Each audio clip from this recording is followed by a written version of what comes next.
Hello everyone, welcome to XALT Ministries. My name's Wyatt. Today we're going to talk about chord transposing. I'm going to try to make this actually a little easier on you. You can transpose by memory if you can, once you get good enough at doing different chords in different keys.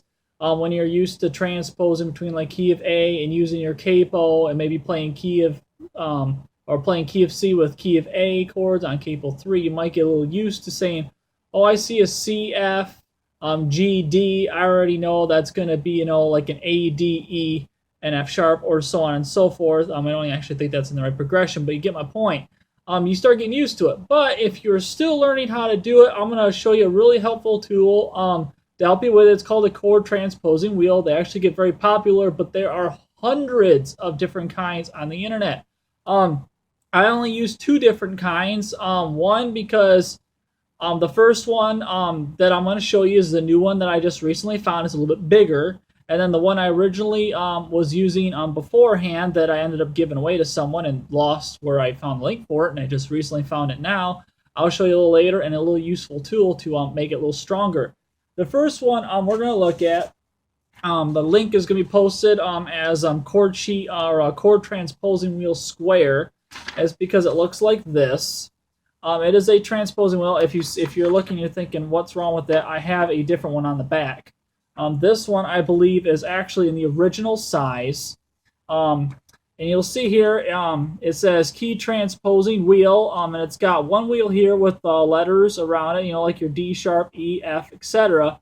And then on the bottom, it has another one with the exact same thing as the top. The only difference is it's smaller.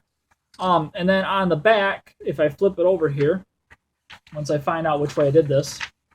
This here is actually a bigger version. All I did was I scaled to fit the page and made it like, I think, maybe an inch bigger or so. Not that very much. But once you're done and you cut that out, when you cut this out, make sure you cut out along the square edge here, and make sure you cut along the circle here, because there is another square edge along this circle part. Make sure you cut that out. And once you're done with that, you're going to have something that's going to look a bit like this. They actually ask for what are known as split type paper fasteners. What that is, if you never heard of it, that's okay. I didn't know what they were called either. It's little pieces that you stick through the paper. On the other side, you can spread the wings of it and fold it over. They use them a lot in like your big yellow envelopes. This one, though, I just used a white tack. And someone said, with white tack, is it going to have problems coming off? No. The way I put it on, and I'll show you later, will be a lot easier. But for right now, the way this is done is it's just on a tack and it spins. On the back of this tack, I actually folded it over, and the way I accomplished that was I just took a nickel and I pressed on the table, and I just took the nickel and I pretty much took it and just smashed it over. Try not to hurt yourself doing that, but that's the way I did it. I know it's not the most safety way to do it. You might want to use pliers or something, but that's how I accomplished that. So this is the wheel I have here, and it spins around, and the way you use this is if whatever one you want to say, original key and new key, it doesn't really matter. But say you have a song currently in the key of G, which for this one, G is here. So if I want to say I have a song currently in the key of G, I want to transpose it to the key of C. So you're going to rotate this until your C is on your G. So you have your original key and you have your new key. So now I'm saying, okay, well, in the key of G, I usually have, let's say, a D. If your D is now a G, right? If you know your key of G and key of C, that would be correct. But say, well, what about my E minor in the key of G? Well, that's simple. You have your E here and you have your A. Well, in your E minor will now be an E minor. You just keep the minors, you keep your sevenths or your fifths or seconds or whatever, and you keep them on there. This is just going to show you the root chord. This will also do, let's say we'll go from the key of, let me get this turned around here. Let's say we'll go from the key of G again, and let's go to the key of B for a second, because I don't really do a whole lot of that key once I find out where it's at, which is right next to it, obviously. Let me do this over here. There we go. Now you can see it a whole lot better. So now we have key of G and we have key of B. And if I want to play a G, if I want to play a D up here, it is now an F sharp. If I remember, yep, it is now an F sharp. There, I get a little closer so you can see this. This is going to be a little pixelated, the actual paper, because it is an image that is scaled. But you get an idea of how to use this. Personally, this is actually one I kind of like to use while I'm at home, or this is a good one if you want to slip it like in your folder for your song list or so on and so forth. The next one I'm gonna show you is actually the first one that I found. For that one, the link on the description is gonna be Circle Wheel, and I'll just put Circle Wheel 2. First one, I'll put Circle Wheel Square or 1. I'm not sure because I obviously haven't uploaded the description yet.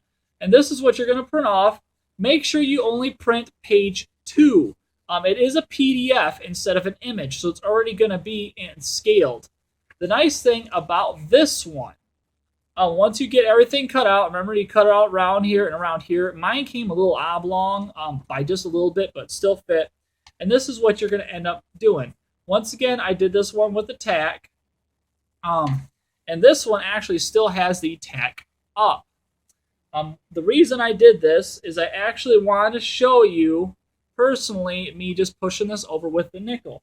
But of course, first I got to clean off my very messy computer desk that I'm doing this by. And I'll use this clipboard.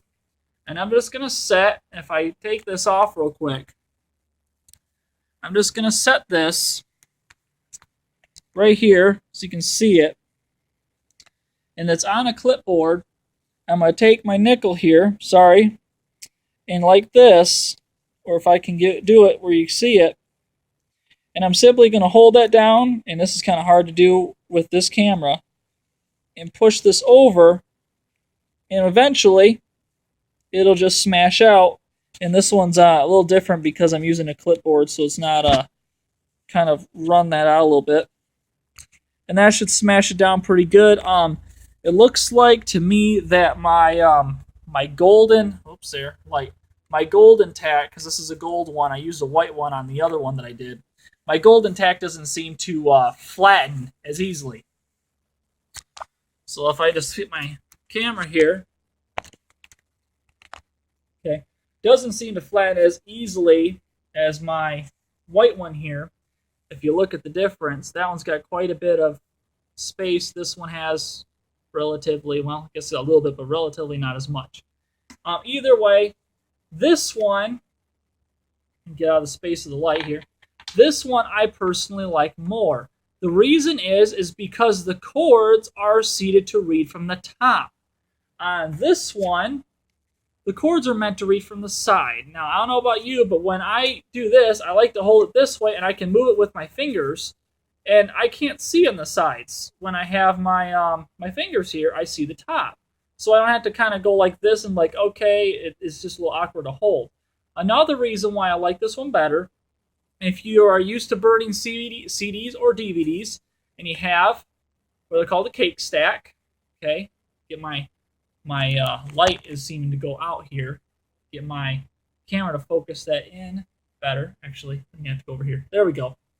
If you have your cake stack, these will automatically come if you take it off, and I personally keep these, will automatically come with the clear one. You may know where I'm going with this. Take the clear one, okay, and you can take it and this, and you put it right behind, and if you look at that, it is about the exact same size. And why do I like this better? It is much, much more durable now. I can barely bend this. You can glue it down.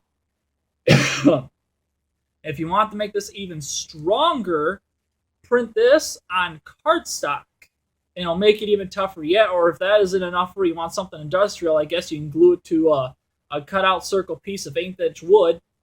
But this will work here. And the nice part is with your tack, if you're still worried about it getting you, just take your tack, put a piece of Scotch tape over it. When you do it, put a couple pieces crisscross, and then put it on this, and that way your Scotch tape will always be held down. Or if you still don't like it, you can use those paper fasteners.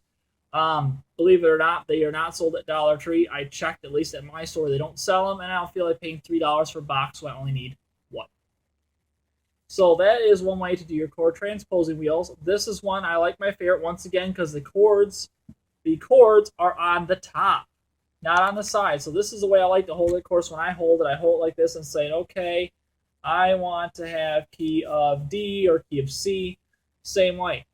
This is an excellent tool for chord transposing. It will save you so much time, and this will also help you on your memory for remembering chords. It has so helped me a lot.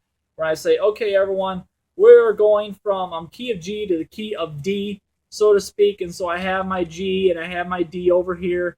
I say, all right, everyone, on your chord sheets, your E, make it, I can't really see here, your E, make it a B, and so on and so forth. It is extremely handy. And keep going over here to lighten get the light come in. Once again, thank you very much for watching. Pretty much this is just a video on how to make a transposing wheel, but this will help you dramatically. Thank you very much for watching. Links for this one and this one here. Oops.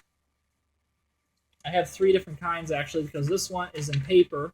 This is the square one, and I have another square one that I made in cardstock, which is a little bit thicker. So depending on which one you like, if you like the square one with the side red chords on it, or if you like this one that you can get a cake stack clear CD and glue it onto the back, and it'll make it really tough. And this is nice because when you put it in your gig bag, you don't have to worry about it getting crumpled. Okay, well, maybe the top getting crumpled a little bit, but you can put maybe another CD stack on there and tape it or something. I don't know. Anyways, thank you very much for watching. Links for both these. Remember, this is square, number 1, and this is just number 2. This one here is an image. This one here is in a PDF. Remember, print page 2 to get just this, so you don't have the whole title of just one page. It's just a title on it. This one here, just print the whole thing. Remember, cut along the square for the first big circle, and the second one, just cut the circle out.